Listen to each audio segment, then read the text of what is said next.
লড়াই করেছে। ছেলে কেমন আছে? ছেলেটা ভালো আছে, ছেলের নামটা আপনারা লিখে দিন। নাম তো আপনাদের ঠিক করা উচিত। আপনারা এত লড়াই করেছেন, এতটুকু বাচ্চা অত কিছুর মধ্যে দিয়ে গেছে। আপনারা না হলে মেয়ে ফিরিয়ে আসতেন না। শোনো, আমি একটু দেখছি, আপনি এসব নিয়ে এখন ভাববেন না, এখন শরীর ঠিক করুন, বিশ্রামে থাকুন। ও তো এত কিছুর মধ্যে দিয়ে গেছে, এত কষ্টের মধ্যে দিয়ে, সেরকম একটা নামও রাখা উচিত। এটা এত লড়াই, এই সংগ্রাম, এত প্রতিকূলতা, যেভাবে হেনস্থা করেছে, মানসিক শারীরিক অত্যাচার তো বটেই। ওর যে পুরো লড়াইটাকে না, সেই লড়াইটা যাতে জাস্টিফাইড হয় এমন একটা নাম দিতে হবে।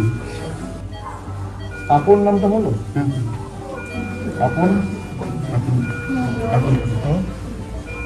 আমাদের আপন বল করে দিয়েছিল না আপন। ওই নামটা আর আপনি সুস্থ হয়ে তাড়াতাড়ি বাড়ি ফিরুন, আমি একটু দেখছি, তুমি চিন্তা করবেন না, ঠিক আছে? ওখানে যখন ছিলেন খুব কষ্ট হয়েছে না? অনেক কষ্ট হ্যাঁ,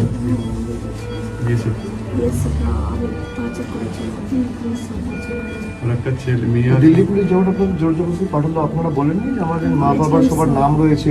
সব বলেছিলাম, আমাকেও তো করেছেন খরচা। ফোন করেছিলাম, ফোন নম্বর দিলাম, আমাদের শাস্ত্রীদের দলিলপত্র যত ছিল মোবাইলে সব দিলাম, তাও কোনো মতে হল। অনেক বললাম, আমাদের নাম বললাম, দাদাদের পর দাদাদের নাম দিলাম, কোনো মতে মানলাম। আপনারা শক্ত থাকবেন, আর এখন এসব নিয়ে ভাববেন না। আমাদের একটা ছোট্ট কার্ড আছে, ওটা একটা বাচ্চার কাপড় জামা পাউডারটা ওগুলো সব আছে, ঠিক আছে? ভালো থাকবেন, আর খাওয়া দাওয়া ঠিক মতো করবেন, কোনো চিন্তা করবেন না।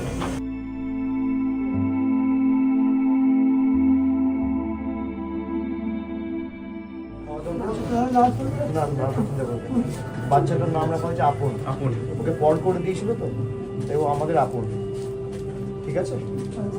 আপনি কাঁদবেন না।